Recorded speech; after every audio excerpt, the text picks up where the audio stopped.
grab your libations. No water here. I'll take 2 fingers of larceny. Your finest craft beer, barkeep.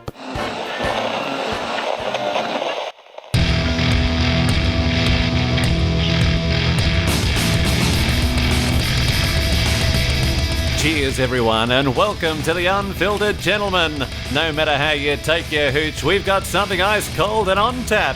Now, serving it to you straight and unfiltered, here are Greg, Scott, and Dan. Always unfiltered. Yeah. Welcome in, everybody. The Unfiltered Gentleman. Now we're already cracking up. That's right. We crack ourselves up. I'm Greg, or that's Scott. Welcome. And that's Dan. Welcome. Oh, a little sidekick to it. Yeah. Oh, thanks you guys for listening. Not a lot to get to here at the beginning because we have Josh Ellis from M Special Brew Co. Oh, yeah. Did an interview. I was lucky enough to go up to Goleta, California, sit down with Josh at the brewery. And, good land. The good land. And talk some beer. First, he gave me a tour, which was awesome. He let me walk around his science shop there. Ooh, it was really cool. He's got tanks and tanks and tanks. It was awesome. He's actively brewing at least like 8 of his tanks. So wow, that was kind of cool. That's cool. Showed me around. We talked. We drank a lot. We sampled some beers on and off the air, and just talked about beer and brewing and what how he got to this point of running a brewery and all kinds of good stuff. So. Before we get to that, mspecialbrewco.com and all the social media is M Special Brew Co. It's that easy to remember. There you go. So go check them out. And when we come back from the interview, we are drinking one of his specialty beers, the Barbeerian Belgian Dark Strong Ale. And spoiler alert, it's pretty tasty. Yeah. Yes, it is. So anyways, without further ado, here is Josh Ellis of M Special Brew Co. Right on. All right, everybody, Greg here, hanging out in Goleta, California at this little place called M Special. You heard us drinking it a few weeks ago. I think it was episode 38. We had the full lineup of M Special. We had the lager, the IPA, the double IPA, and the brown. And we were also a little drunk by the end of the show. But now we're here. We're at the spot. I'm being joined by Josh Ellis, the master brewer here.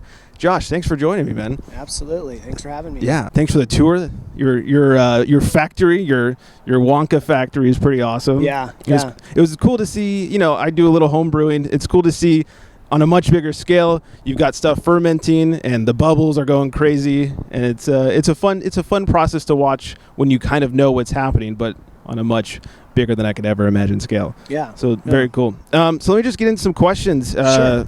First of all, how'd you get started in brewing? Like 99.9% of all the other professional brewers out there, I started as a home brewer. I started years and years ago. I lived in Santa Rosa right before the Russian River pub opened up, and I had a roommate who was a barmaid at a bar called the Old Vic, which was at the exact spot where the current Russian River tap room is. Okay. And I moved to Santa Barbara right before they opened up, but I still had a lot of calling to go back there. So I was an early fan of Russian River and Vinny's in general. And I started brewing beer because I wanted to make beer like that. And I couldn't buy that in the marketplace at the time. Right. Things have changed now. There are an amazing amount of high quality beers on the shelf. You can get a really high quality IPA in this town from 3 or 4 different breweries. Oh yeah, and just from a couple miles radius. Absolutely, even from here. So I often wonder if I was developing today as a home brewer, if I would ever have gotten to where I've gotten, because my motivation was making beer I couldn't get. So, but anyway, I started making beer that I couldn't get, and I joined a local homebrew club, the Santa Barbeerians, which is a pretty fabled homebrew club. They have a Brewer of the Year race every year, so they do contest every month and keep score on who medals in the contest. And I ended up winning my first full year in the club. I ended up winning Brewer of the Year. And then through the club and just through my own, kind of activities, I ended up, doing some collaboration with some other local breweries, and got my introduction to professional brewing. And I never really thought that I was going to be a professional brewer. I was a financial planner, so I had a pretty good job, and I didn't really have a need to open a brewery.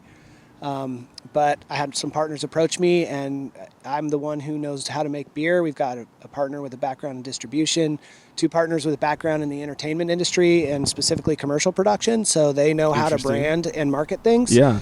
So I just felt like we kind of had a dream team of owners and founders, and here I am. Yeah, and that's interesting. You bring up something that it took me so long to start brewing finally, because there's so many good beers now. You don't go to Vaughn's or whatever grocery store and you're not forced with, Bud Light or that kind of stuff, the yellow water. You're not forced to drink that anymore. Right. So it's like, well, these guys are doing such a good job. Why should I screw up the process? Absolutely. I mean, one thing that I'm sure that you found, that I definitely found, is whatever reason you start home brewing, it's really hard to stop. Homebrewing is a disease, and it gets a hold of you, and you can't. I had a friend tell me when I first started, he sold me his old kettle because he's having twins and he was getting out of homebrewing, and he said, "I'm warning you, it's a disease, and you've caught it." Yeah. But it's a good one to catch. And the first time you do it, it's like, oh man, what a pain in the ass. I got to keep everything super clean. Yeah. And you get done and you're tired as shit. Yeah. 4 or 5 hours after it's supposed to be like a 2.5 hour process. Right. Yeah. You're like, why did I do that? And then next you're like, hey, I got some time. Yeah, Let's exactly. hit up the home brew shop, see what ingredients they got. Next thing you know, you're buying another fermenter. You're trying to brew more often. Yeah. Well, and I've found that people in the homebrew community are super friendly. I have a friend of a friend of a friend situation who's like, oh, hey, man, you want my wort chiller? It'll make your life a whole lot easier. Like, okay. Yeah. Sure enough. Oh, my God. Where was that the first time I brewed? Oh, man, yeah. And I had the glass carboy, the bung kept popping out. I go, oh, good cap. Don't deal with the stupid bung. I was like, oh, man. Where were you the first time I was brewing? Yeah. But they just love giving you stuff, and Absolutely. it's awesome. All right. This beer has been staring me in the face for quite some time. Yeah, let's drink some. Yeah, tell me about it. So we have the lager, we have the Green Star Special, which probably should go at the end, my guess, or towards it. The Saison, the C Note. Yeah. Yeah. Walk me through what we're drinking. So, let's start with the lager. Yeah. The lager is our flagship beer. It is called the M Special. Mm-hmm. And in a way, the lager was the birth idea of this brewery. We wanted, there was a lot of craft beer out there, and craft beer was gaining momentum. And being a beer nerd myself, I was attracted to the more, eccentric, Mm-hmm. styles of beers. I like giant IPAs. I like sour beers and Belgians, and I was really into strong flavors. But we kind of felt like when we were deciding to do this professionally that there was a void in the marketplace, and that is that's our neighbor, the train. Yeah. That there was a void in the marketplace for a beer that was familiar but made locally and with all high quality ingredients. And so we decided to make an American lager. And so now when I submit that beer to Great American Beer Festival, I'm competing head to head with Budweiser, Coors, Pabst Blue Ribbon, the definers of the style. So, but it's our best seller actually in distribution. It's our best selling beer. I guess it's easiest to approach for someone who's maybe not into like a super hoppy IPA, or they're not ready for that really dark chocolatey whatever. Yeah, and the idea is it's a gateway beer. It gives absolutely. people who aren't craft beer drinkers yet a reason to give it a try. It's the weed of beer. Yeah, there you go. Gateway beer. And you've done a good job of, yes, it's light. Yes, it's light in color, light in flavor, light in everything, but it has flavor. It's not that yellow fizzy water you buy off the shelf from those guys. And you did a great job of making it flavorful, and people actually want to drink another one. Yeah. And I think the magic in that is this is a true American Pilsner. There is less than 10% adjunct in this beer, and whereas the macro beers are 30% adjunct in some cases. Okay. So or even more in some cases. So, but I think it's the Pilsner malt that lends it that flavor. And I stuck with traditional noble hops. As the hops, but there's very little hop presence in that beer. So the Pilsner malt is really what shines through and gives it that flavor and makes it fulfilling, even though you could probably drink a couple because it's low in ABV. Yeah. And did you do anything, weird or special? Or is it just like, hey, this is traditional, we use the right ingredients and good ingredients, and off we go? On that beer, I did not do anything weird and special. My theory on that beer is there's no place to hide. So if there's anything wrong with that beer, everyone's going to notice. Yeah, you're going to taste it, you're going to see it. Yeah, my analogy or like an illustration I like to give on that is my IPA has 65 IBUs. Okay. If I miss by 4 or 5 IBUs even, most people are not going. It would take a pretty sophisticated palate to pick up on that. Right. If my lager is 9 IBUs, and if I miss by 4 IBUs on that, everybody in the world's going to know. Yeah, especially the people who don't like all the IBUs. Exactly. They're really going to know. Exactly. Like, what is this hoppy stuff? So, nothing special or crazy about it. It's just a straight good old-fashioned 4.7% American Pilsner, and you're supposed to be able to, drink it at the beach or at the Absolutely, barbecue yeah. and This is have great, a couple. Great hot day beer, lake. Yeah. Lake beer. Yep, absolutely. I'm talking backwards. Yeah, that's really good. You haven't even had that much beer yet. I know. Give it time. It's only going to get worse from here. All right, so we have the lager. What we want to do next? We have Green Star, we have Saison, we have C-Note. Maybe we should move on to the Saison next. Okay, let's do it. Yeah, so the Saison is, it's a pretty traditional Saison. Yeah. And I try to, in my mind, there's kind of two kinds of Saisons out there. There's dirty Saisons and clean Saisons. Right. And I don't say dirty as in bad, because a lot of people, including myself, a lot of people like the really strong Belgian funk that kind of comes through on warm fermented Saisons. So I actually ferment mine a little bit on the cooler side. Okay. That enables a lot of more of the subtlety and the layering of the Belgian yeast to come through. And that, I would have to say, if my professional brewer friends, if you took a poll of them and asked them which of my beers they like the best, that's probably the one that most of them leave with bottles or growlers of. It's so clean. Yeah, it's clean, but it's still, in my mind anyway, it's still got, some of the banana esters and some of the, expected phenolics that a Belgian beer should have. Over time, it actually ages really well, too. I had an employee take a bottle of our very first bottling run of this. Oh, really? It was on January 1st, 2016, and he brought it to me on January 1st, 2017, and awesome. We opened it, and it tasted fantastic. It got better. Yeah. That's awesome. Yeah, and what's unique about that beer is that's my own house strain. I started cultivating that strain as a home brewer. It was a blend of blends to start with. I had some professional brewer friends, donate yeast to me from time to time, and I started mixing them together.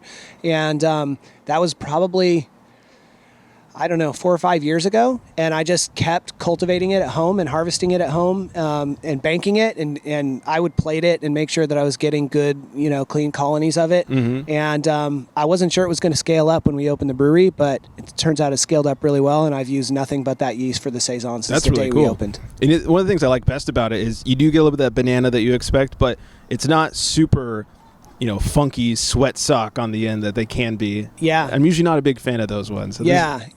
Those are the dirty Saisons, as I call them. So, and it's all a preference thing. But I personally, I kind of look at Saison as that was truly the first session beer, because Saisons were brewed in the countryside when there was no refrigeration, and that was the only yeast that could tolerate the temperatures. So a Saison should be another beer that you'd be willing to drink on a hot day in the sun in the summertime. Yeah, and this one's easy to go down. Yeah. Great for a hot day. Refreshing. Doesn't make you like pucker up or need some water afterwards. Exactly. Okay, what's next? C-Note and Green Star. Maybe we should go on to the C-Note. All right, I got the C-Note here.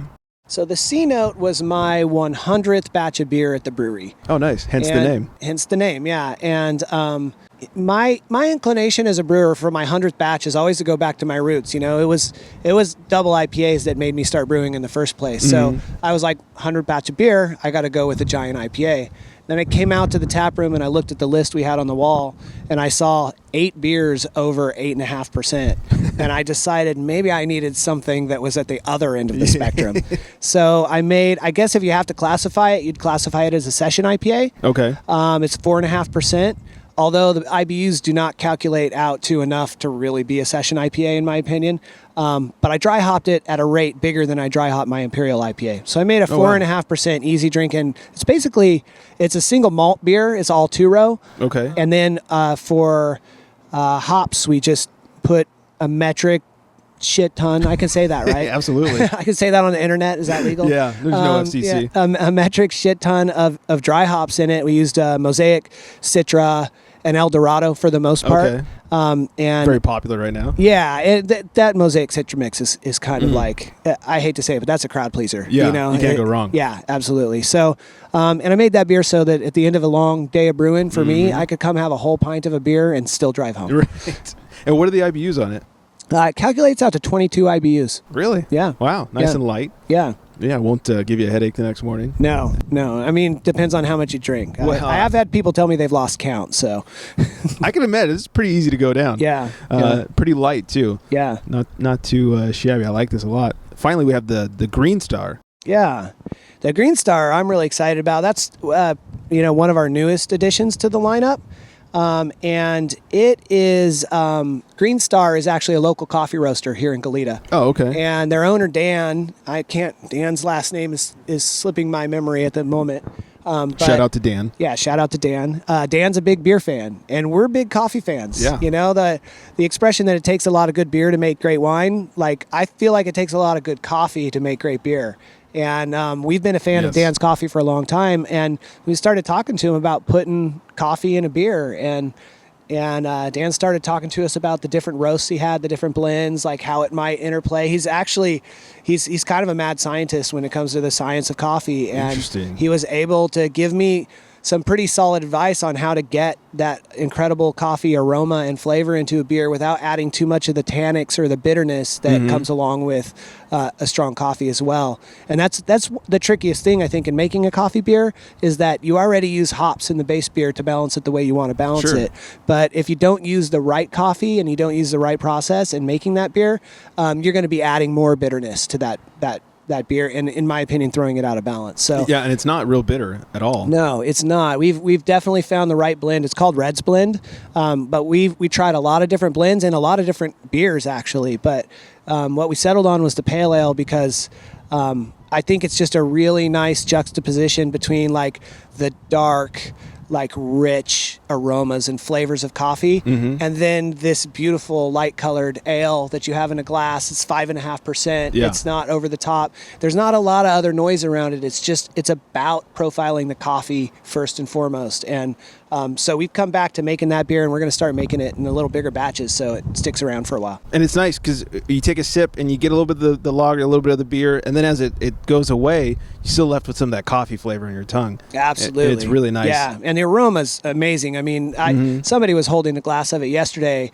about 6 feet away from me, and the wind blew in my direction, and I was like ooh. wow, that beer has a lot of coffee aroma. Who's got the Green Star over there? Yeah, totally. That's funny. Yeah. It seems like a newer, I don't know, trend maybe, that breweries are starting to come out with these lighter coffee flavored beers. You know, obviously the darks have always had a lot of coffee in them, but this is like a new fun trend that people are working on. Yeah, and to give a shout out, my motivation on this beer, besides the fact that I know the coffee roaster and he loves beer and I love his coffee, is that Central Coast Brewing, Skylar, the brewmaster there. Okay. Skylar made an incredible coffee blonde ale. I believe you might want to check my work on this one, but I believe he won a medal at GABF this year with nice. that beer, or last year. I believe he's won a medal with that beer. Okay. And but when we tasted it, it just kind of blew our minds. It was like, how could a beer this light and this easy drinking like be such a coffee bomb? Yeah. And so that's what motivated us to give it a try. So yeah, the first one I ever had was in Colorado. I think it's called Renegade Brewing,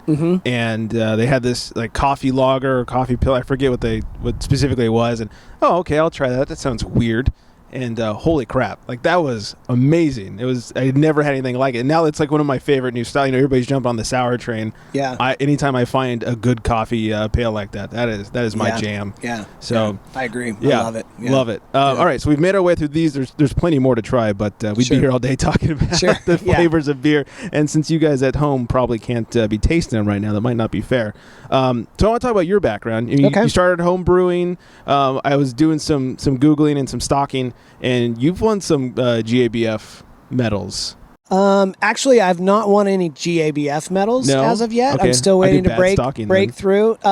No, probably what you stumbled across was a couple years ago, I won a Pro-Am with Figueroa Mountain Brewing Company. Okay. And part of the prize of the Pro-Am was you got to brew it on their scale, and and they entered it at Great American Beer Festival in the Pro-Am category. So that was my first foray into professional brewing competition. Big scale. But it definitely, the beer was really well received. I did not win a medal at GABF, but I actually talked to a judge that felt that I should win a medal. Really? So I don't know if he was just assuaging my ego, but either way, I know that at least the beer showed well while we were there. And it was a great beer and it was a great experience. So, but that was that competition was pretty magical. It was they had 124 beers, I think, in the competition. Wow. And you could enter up to 5 beers, and actually all 5 of my beers made the best of show round. That's awesome. So congratulations. thank you. Yeah, it was as much luck as it was skill. It's,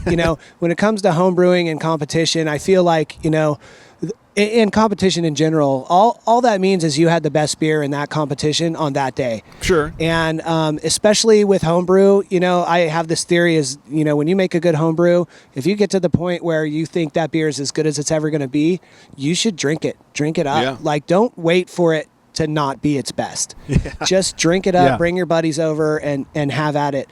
And that competition happened at a time when I had 5 beers that were really drinking their best. So it just worked out well. Yeah, I believe, I probably still remember the 5 beers. There was a Vienna lager. Okay. There was an American barley wine. There was a Russian Imperial Stout. There was a Belgian Dark Strong. Okay. And there was a Pale Ale. And the Belgian Dark Strong is the one that actually won the best to show. Wow. Yeah. And that's a growing popular category also. It is, yeah. And actually, we didn't taste it today, but I've got one on tap called the Barbeerian Special, which is a shout out to my homebrew club, the Santa Barbeerians. For their 20th anniversary, they came into the brewery and we brewed a batch of Belgian Dark Strong together. And it's awesome. It turned out pretty well. Actually, I got feedback from GABF this year that I was just out of the medals on that beer. Oh, man. Yeah, so I'm looking forward to breaking through in there. And I recently talked to GABF Judge, and he was saying, he was telling how intense the process, like they go through great effort to make everything a secret, and you never know what you're drinking, and it's like, here's the numbers, and nobody knows who's drinking what. And so, it's not like they're playing favorites or anything. Like, if you do well, I mean, you're doing well. Absolutely. There's no, to win a medal at GABF, you have to be good and lucky because of the sheer numbers involved, basically. But I have to say, based on the feedback I've got from judges so far in our year and a half of existence, those guys take themselves seriously, but they do a really good job with it too. It is not, I've done a fair amount of judging myself. I've judged NHC before. Okay. And National Homebrew. Yeah, including the IPA category at NHC. Oh, man. And I can tell you, it is very, very difficult to keep your palate objective after you taste 10, 12, 14 beers. That's hard. The fact that these judges are able to take a contest with 9 or 10,000 beers entered and somehow manage those logistics and give you valuable feedback no matter where your beer may have fallen in the rotation is pretty amazing. Yeah, they must be doing a lot of spitting out of beer, which is sad to see, but if you're drinking that much beer, you're going to get hammered by the time you get through all that. I don't know.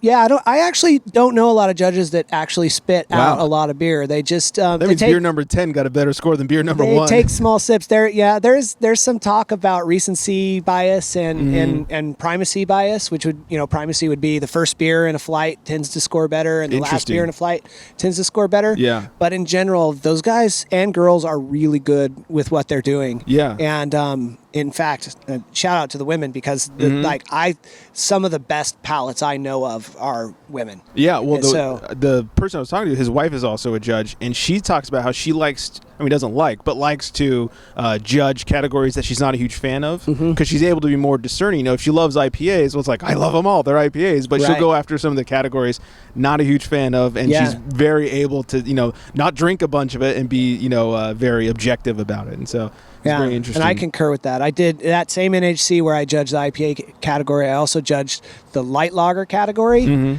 and the Belgian specialty category. So you want to talk about two opposite ends of the spectrum.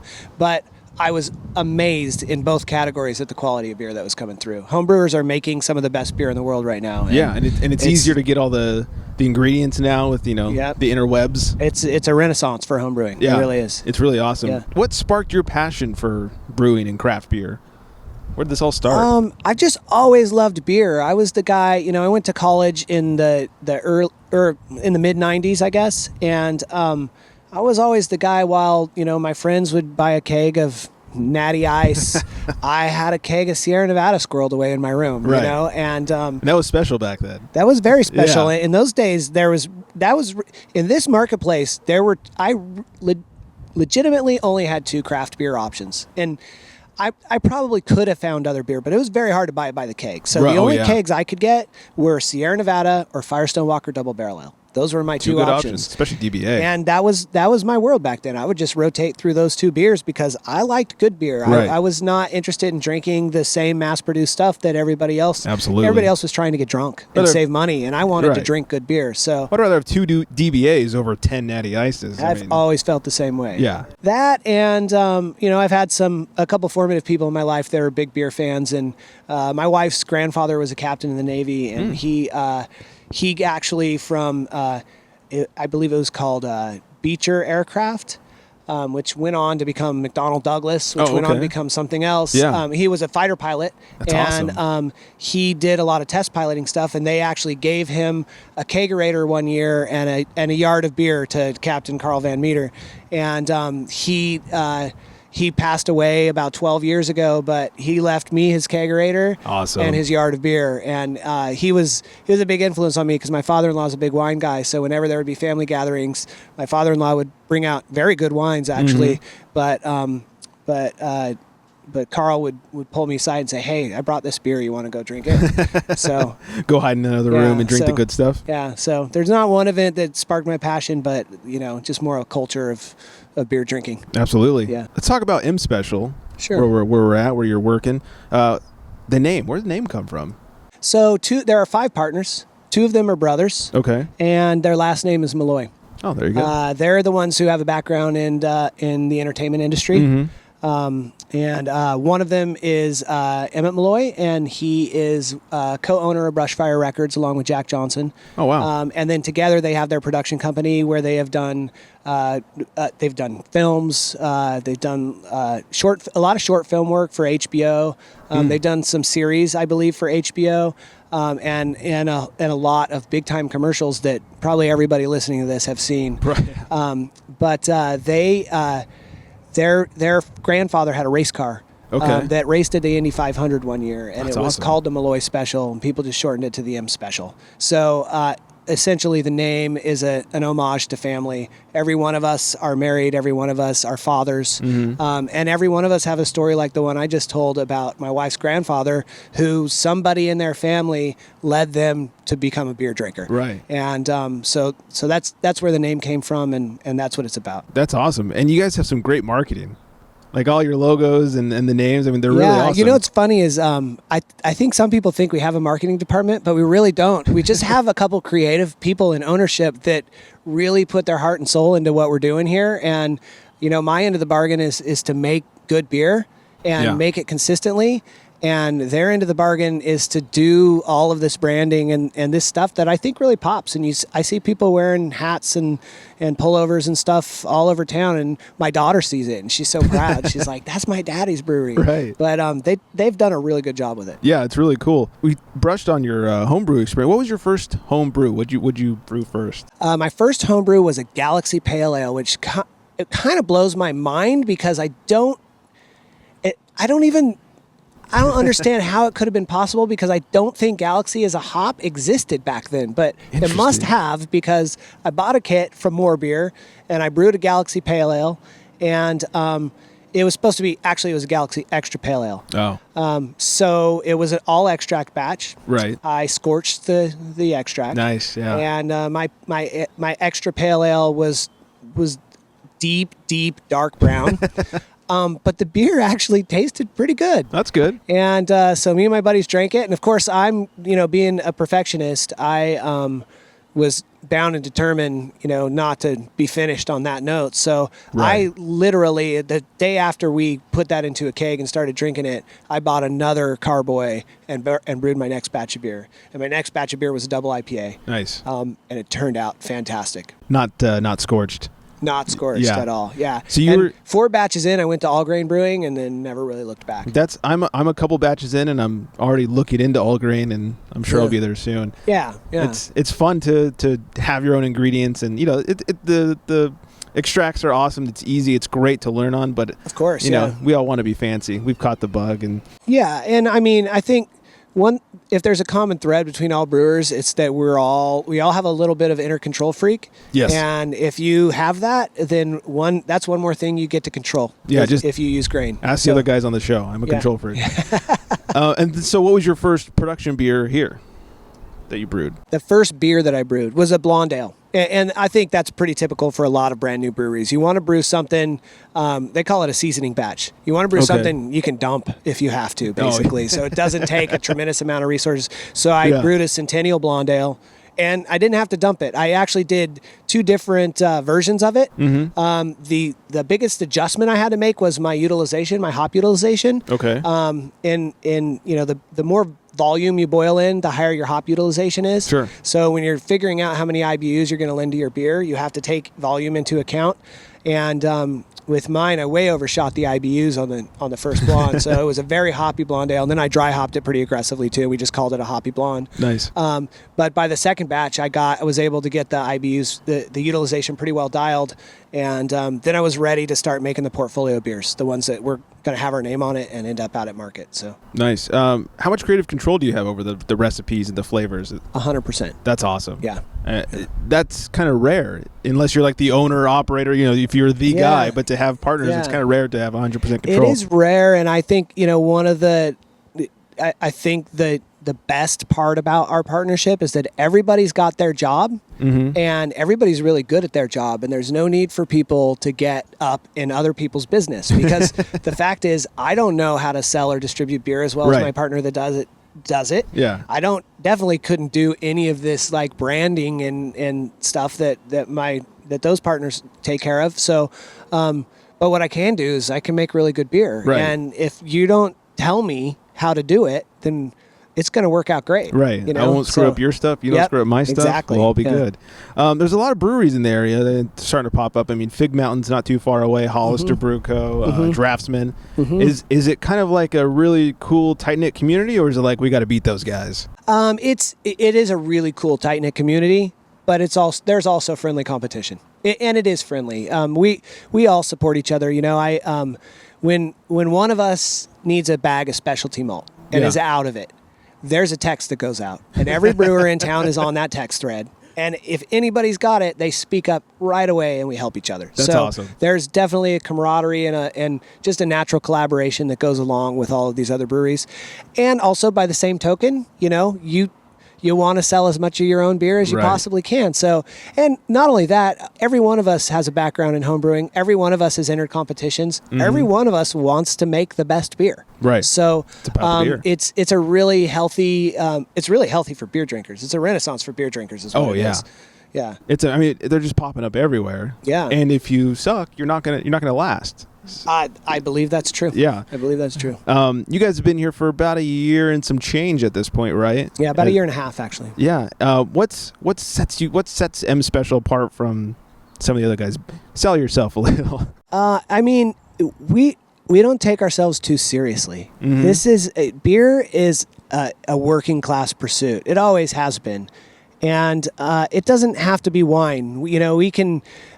I've judged competitions and I know quite a bit about beer, but we don't have to turn it into something pretentious and obnoxious. Right. We can just relax and just drink a beer. If you like it, drink it and enjoy the sunshine. We're sitting out here on our patio. This is one of our local features that's really nobody else has. Yeah. So we've got this great patio. And we've got this, we have this really cool design tap room where we've got 2 roll-up doors. We can open up both doors and let the Santa Barbara weather through. And we've got a natural wood bar top. It's 53 feet long that one of our friends made. He found That's 2 awesome. fallen pine trees on Halama Ranch, and he took them out to a mill and he finished them. And it's a work of art. Our bar top's a work of art. Yeah, it's really pretty. Yeah, so I don't know if it's one thing that sets us apart, but if I had to put my finger on it, I'd say it's a vibe. Yeah. You come here, you feel it. It's laid back. Yeah. No one's sticking their pinkies up at you. Right. It's nice. Yeah. Why is craft beer growing so quick right now? Man, who knows? There's somebody much smarter than me could write an essay on that question. But get some college kid on this. In my opinion, a lot of it steers back to the locavore movement. Just people wanting to buy food, and beer is food. Yeah. Wanting to buy food that's made with high quality ingredients near them that they know the person who made it. Right. And, you see it just about everywhere, in the supermarkets, it's people are really gravitating toward, organic or fresh specialty ingredients. Right. You go into Whole Foods and they're really promoting which foods are local, which were made here. And beer's the same way, in the wake of Prohibition, there was only a few breweries who had the infrastructure to rescale immediately and start supplying the marketplace. And then pasteurization became widely available, like shortly thereafter. And that changed the world, because those beer, prior to that time and prior to Prohibition, everybody was buying beer from the person nearest to them that made it the best. Yeah. And pasteurization came along in the wake of Prohibition, and it enabled just a few beer companies to take over the entire beer market in the country. And now it's devolving in a really good way, in my opinion. Probably not in their opinion, but in my opinion. Yeah, I hear InBev or whatever is very worried because they had losses of 2% last year. Yeah, and when you're multiplying that times billions and billions of dollars, it is huge money. And and that's always going to be the case. It's the nature of capitalism. If you have a publicly traded company and it's not growing, you're in trouble. So they should be. They should be concerned, because people's tastes are changing, and what they want is something that's made locally with high quality ingredients, and that they know the person who made it. So well, and now, before it was like, there's a couple of Stones and a couple of Firestones on the shelf, but it's $11 for a bomber. That's a little high on the price range, especially if you're just looking to have a couple beers and go to bed type of thing. If it's for a fancy dinner, that's a different story. But now, like Trader Joe's will partner with these other breweries, and they'll sell, was it Tap 79, I think is one of them. That's Golden Road. Yeah. And it's like $1 a can, and it's these good breweries that are hiding their name. Gordon Biersch does Costco's beers. Yeah. And it's less than $1 a bottle, so it's becoming something that people are being introduced to a little more easily. As a college kid, you could drink a 24-pack for only $20 of much better beer than Natty Ice or whatever. So interesting. Yeah, it's really cool. What do you think is the biggest barrier to the growth in craft beer? I know it's growing like crazy, but there are some barriers. The business cycle. I feel the craft industry is starting. I don't think it's a mature industry yet, but I think it's a maturing industry. It's moving closer to the middle of the business cycle than it is the beginning. I think even if you just look at growth over the past 2 years in the craft segment, what you'll see is that the smaller craft brewers are starting to leech market share from the regionals. And the regionals are still, their growth is coming from taking from macro. And at some point, there is going to be enough. There are going to be enough breweries. And some of them aren't going to make it, as you mentioned before. Yeah, it'll be like Froyo places. Froyo is super popular. Yeah, I think everybody's goal as a craft brewer should be to, when that shakeout does come, to survive it and be left standing on the other side, so that we're not back to square one and consumers still have a great, selection of beers to choose from. Yeah, as a consumer, please. yeah, that's our intention. Yeah, that's good. Since M Special is still a fairly new place, what do you guys think is the best way to spread the word? Like, how do you get yourself out there? Word of mouth is always the best way to spread the word. Yeah. Like if Budweiser could not spend another dime on a Super Bowl commercial and have everybody talking about it, they would take that trade off in a second. So that's what it has to be. Is I want people to come here and try the beers, or like in your case, that you have a friend that was nearby and sent you beers, and that's the way that I think the brand is going to grow. And it's the one that I care about the most is what are people saying about us? Yeah, I want to know. What do you think of the whole hazy IPA, New England juicy IPA thing? Wow, that one's Is that tricky. loaded? Yeah, that's a loaded question right there. There are some strong opinions about that particular question. Mine is that I'm, as I said before, I don't think anybody should make beer too pretentious, and I'm not going to be one of those people by saying, oh, that's not a beer category, or they're not doing that the right way. In the end, I feel like if they're making a beer and their fans like it and are drinking it, then more power to you. Beer styles were made, so that we could we have this human innate need for categorization, and that's where beer styles came up from. But somebody made the first IPA in England Right. during Imperial times. Somebody made the first wit beer. So, all along the evolution of beer, somebody made the first example of that style. So who am I to say that there can't be somebody on the East Coast right now doing it again? True. Very true. Yeah, I know some people that are very passionate about that style. Yeah. Do you have any upcoming events that people can come check you out at? Any festivals or anything? What I would say is if you're in virtually any major beer festival or even smaller beer festival in the 805 area, we'll probably be there. Nice. Santa Barbara, Ventura, all that area. Yeah, exactly. Oh, actually, one thing I can give a shout out to is on Tuesday, we're actually releasing a beer that I made in collaboration with the Hop Tarts, which is a local women's homebrew organization or a homebrew club. Nice. And they're affiliated with the Pink Boots Society, which is a women in brewing. Yeah, I had Laura Ulrich on the show. Oh, fantastic. Yeah. 2 months ago, maybe a month ago. Right before women's, the Big Boots Brew. Big Boots Brew. Yeah. So we basically did a brew. We didn't do it on the same day, but we did it, a couple days later. Sure. I think we actually the day of International Women's Day or the day after. Nonetheless, it's to celebrate International Women's Day and Women's Month. And we made a 5.5% beer. It's a lot like the C note that I described, but if I wanted anything different in the C note, it was just a little bit more of an alcohol backbone. Okay. So we did that, and we changed up the hops a little bit in it. But it's actually coming out on Tuesday. It's called 19th Amendment, and we're going to do a little release party here on Tuesday. So, that's perfect. Yeah. We have the 21st Amendment girls who do beer reviews on the show, and their segment is Exercising the 19th. Oh, that's really cool. That's perfect. Yeah. All right, so we got a couple listener questions we want to get through before we wrap things up. James wants to know, what was your first craft beer that you had, not that you made, that you drank, or first one that got you hooked on craft beer? I have to say it was Sierra Nevada.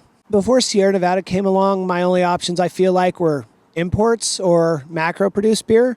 So I did drink some import beer. I liked Guinness back in the day. Sure. I still do. They make great beer. Their quality control's really good. But so I did drink Guinness, but I think Sierra Nevada was kind of my first go-to craft beer. I think that was a lot of people.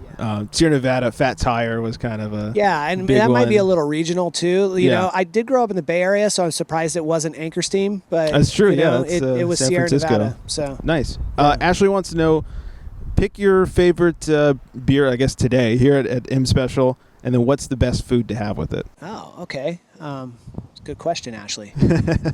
My normal response to that question is that I can't choose which one of my children I love the most. Right. I love them he's all not in front of equally. them. But if you want to know what I've been drinking during the interview, Ashley, I was drinking C Note, and now I'm drinking the Green Star Special. So I like both of those beers very much, but it very much depends on my mood. Sure. But if I'm going to say, let me pair one with food, I'd probably pair C Note with fish tacos. Nice. That'd be a pretty good pairing. That would be a good pairing. And finally, Mike wants to know, bottles or cans? We're doing only bottles right now, but cans are definitely in the long-term executive plan. It's something, I feel cans are better for beer. I'm an outdoors guy. I'm a surfer, a hiker. I split board. I don't know if anybody out there knows what that is, but they can Google it. And it's nice to have a can that you can throw in your pack, and it's light. And if you're out in the snow, you can just bury it in the snow. It'll cool off really fast. So I'm a big fan of cans, and we are eventually going to go there. It's just a matter of time. That's perfect. Yeah. Thank you so much. Of course. If you guys are in the Goleta, Santa Barbara area, make sure and check out M Special. There's a lot of other breweries to make a whole brewery day. Absolutely. But spend more money here. You can find them at mspecialbrewco.com, as well as M Special Brew Co. on all the social medias, Instagram, Facebook, all that good stuff. Do check them out. And if you need some help finding a bottle or two, you guys let me know. Maybe I can make that happen. Josh, thank you so much, man. Oh, of course, Greg. Thanks so much for coming out. Absolutely. Yeah. Thank you. Cheers, buddy. Cheers. Thanks once again to Josh. That's Josh Ellis up at M Special Brew Co., Goleta, California. Make sure to check them out. mspecialbrewco.com is the website, and all the social medias, you can find them at M Special Brew Co. A couple things I wanted to mention before we drink some of Josh's tasty beer. The 19th Amendment collaboration that we talked about with the local Pink Boots chapter, that was about a month or so ago when we recorded this. So if you're looking for that, you may want to give them a call or hit them up on the social medias to see if they still have that. Also, I just got an email from Josh the other day. On last week's episode, we talked about the San Diego International Beer Festival, and I got this email from Josh that, hey, just want to drop you a note to update you. One of the questions you asked me in our interview was if I had won any medals on the professional level yet. I think I mentioned that I had only entered 2 contests, GABF and World Cup beer, but I just sent beers in for San Diego International Beer Festival. We did okay there. We won 2 silver medals, one for the Dozer Brown and one for the Lazy Eye Imperial IPA. Pretty stoked. Hey, that's awesome. What do you mean we did okay there? That's really cool. Those are great beers. That's a huge competition. We were talking a little bit on last week's episode how many beers were there and all that stuff. So that's really, really awesome. So congrats to Josh. Congrats to M Special. Just one more reason to get over there, check out the tasty stuff he's putting down in the brewery there. And one last piece of cool news about M Special. They will be in Mammoth August 3rd through 6th at the Bluesapalooza. Ooh. That they put on every, which is the coolest thing. I want to go to it so bad. Mammoth Brew Co. is a huge part of that. They kind of put it on, and it's blues music, which, I'm whatever about, but tons of beer. Hey, man, if I'm drinking, I'll listen to anything. Yeah, exactly. Blues is good beer music, too. Yeah, it is. That's true. It is very good, true. Good drinking music. So anyways, if you're around Mammoth, August 3rd through 6th, stop by the M Special tent and say what's up. Tell them you heard them with us and all that good stuff. So check them out. All right, before we get out of here, one quick thing. We do have one of Josh's very special beers. This is the M Special Barbeerian Belgian Dark Strong Ale. It's a collaboration he did with the Santa Barbarians, which is the homebrew club in Santa Barbara up there, the Santa Barbara area. 20 years of their club. This is, of course, a Belgian Dark Strong. It's 22. I'm just reading. It's a 22. It's 10.2%. So Wow. It's definitely packed a little punch here. Yep, that's right. Let's have ourselves A little sippy. A little sippy. Mm-hmm. Oop. As Dan breaks stuff. I know. At least I didn't drop the beer. No, that's good. Mm-hmm. Well, this is Save nice. the beer. Yeah. Mm-hmm. I get Take my eyes, but save the beer. this is a little spicy, a little caramely. Correct. Mm-hmm. Maybe a little toffee. Ooh, yeah. A little toffee in there. I was trying. Yeah, now that you mention it, there's one more flavor in there, and this is toffee. This is Yeah, nice. yeah. This is a good Little 10.2%er. Yeah, it's good. This is a great example of a Belgian strong. Correct. Mm-hmm. Nice caramel with a little red color in it. Mm-hmm. Looks pretty. Yeah, that caramel, like malty kind of, what was the other taste you said? Toffee. Toffee, correct. Mhm. Yeah, very kind of like tangy, sweet kind of taste to it. It almost has the sweetness of like a bourbon barrel.